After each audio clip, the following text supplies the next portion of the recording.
Dia yang turut mengugut pihak berkuasa supaya setiap permintaannya di dalam surat perlu ditunaikan atau dia akan melakukan pembunuhan yang seterusnya. Mengikut rekod, dia pernah mengugut pihak media untuk memaparkan kisahnya atau dia akan meletupkan sebuah bas dan membunuh kanak-kanak di dalamnya. Dan permintaannya itu terpaksa ditunaikan, ini kerana bimbang ugutannya itu benar-benar terjadi. Begitulah kisah kes pembunuhan bersiri yang menjadi tanda tanya. Ini kerana kes yang tidak dapat diselesaikan dan pembunuhnya masih kekal misteri sehingga ke hari ini. Ikuti kisah ini. The Zodiac Killer, Zodiac Killer.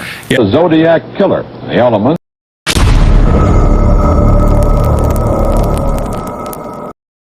The Zodiac Killer merupakan seorang pembunuh bersiri yang masih menjadi misteri sehingga ke hari ini dan dipercayai masih hidup. Lelaki ini telah melakukan pembunuhan di San Francisco sekitar pada tahun 1960-an. Apa yang menarik mengenai kisah pembunuh bersiri yang digelar The Zodiac Killer ini adalah setiap pembunuhan yang dilakukan akan disusuli dengan sepucuk surat kriptogram ataupun huruf-huruf yang disusun berbentuk simbol. Dan kesemua surat itu akan diberikan kepada pihak polis dan media. Pembunuhan bersiri ini yang dipercayai bermula sekitar penghujung tahun 1960-an dan awal tahun 1970-an. Dianggarkan 37 orang individu telah menjadi mangsa The Zodiac Killer. 7 daripadanya berjaya dikenal pasti. Daripada kesemua kes pembunuhan yang dilakukan, terdapat 4 surat yang mengandungi kod yang perlu diselesaikan oleh pihak polis. Namun, mereka hanya berjaya menyelesaikan 1 sahaja. 7 daripada mangsa yang dikenal pasti terdiri daripada 4 lelaki dan 3 perempuan. 2 daripada mangsa yang dilaporkan masih hidup, kesemua mereka yang berusia dalam lingkungan 16 sehingga 29 tahun. Pihak polis telah membuat satu lakaran gambaran pemilik pembunuh yang diambil daripada salah seorang mangsa yang terselamat. Daripada gambaran yang diperolehi oleh mangsa, The Zodiac Killer adalah seorang lelaki yang berkulit putih dan memakai cermin mata. Dia yang dianggarkan berumur dalam lingkungan 26 ke 30 tahun. Lakaran tersebut sekaligus telah menjadi gambaran rasmi kepada pembunuh yang diberi gelaran The Zodiac Killer itu. Walaupun telah melakukan banyak pembunuhan bersiri, dia seolah-olah mencabar pihak berkuasa untuk mencarinya dengan meminta media menyebarkan berita tersebut. Mengikut laporan dalam surat yang ditulis olehnya, The Zodiac Killer akan menceritakan kronologi sebenar tentang apa yang berlaku dan semua identiti mangsa akan didedahkan olehnya.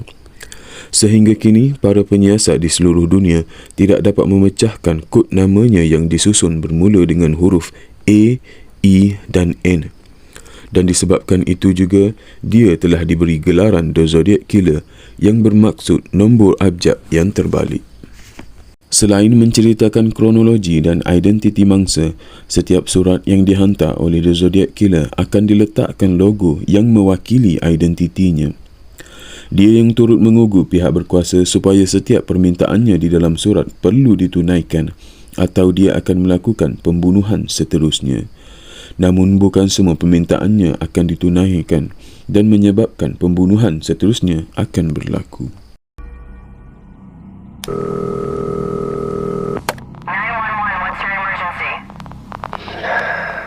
I want to report a double murder.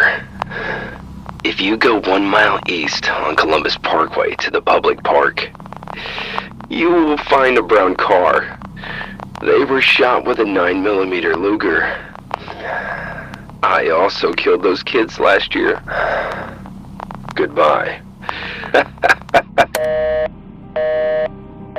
Mengikut rekod, seorang anggota polis telah mati dibunuhnya selepas tidak mengikuti permintaannya.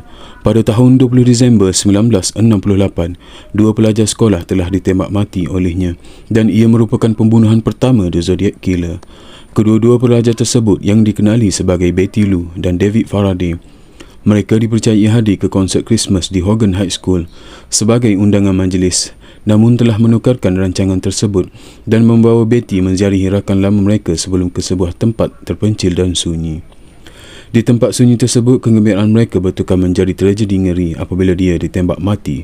Berdasarkan laporan forensik, Zodiac telah meletakkan keretanya di sebelah kereta pasangan tersebut dan dipercayai memanggil kedua-dua pasangan itu untuk keluar daripada kereta. Betty yang keluar terlebih dahulu pada waktu itu tidak ditembak oleh Zodiac, manakala David telah ditembak di kepala. Panik akan situasi tersebut menyebabkan Betty yang cuba melarikan diri, namun dia turut ditembak dengan jarak dekat.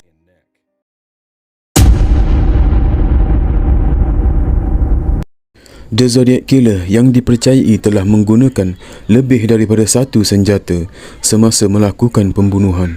Oleh itu, pihak polis mengalami kesukaran untuk mengenal pasti identiti Zodiac. Jika sebelum ini pembunuh bersiri akan menjeruk leher mangsa, menikam dan memukul mangsa, akan tetapi tidak bagi Zodiac. Ini kerana dia gemar menggunakan pisau dan pistol sebagai modus operandinya. Dia juga akan menikam mangsa berkali-kali sehingga mati.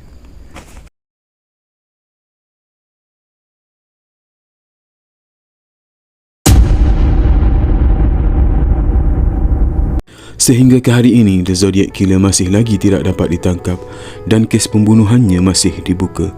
Beberapa suspek pernah juga dikenal pasti dan disoal siasat, namun kesemuanya tidak menepati ciri-ciri yang dicari. Tulisan dan DNA juga tidak sepadan. Kelicikan The Zodiac Killer telah mendapat liputan dari seluruh dunia dan menjadi sejarah hitam buat warga Amerika Syarikat, terutamanya di kawasan San Francisco. Walaupun kes ini sudah lama berlaku, ianya tidak mustahil untuk berlaku semula. Ini kerana The Zodiac Killer dipercayai masih hidup.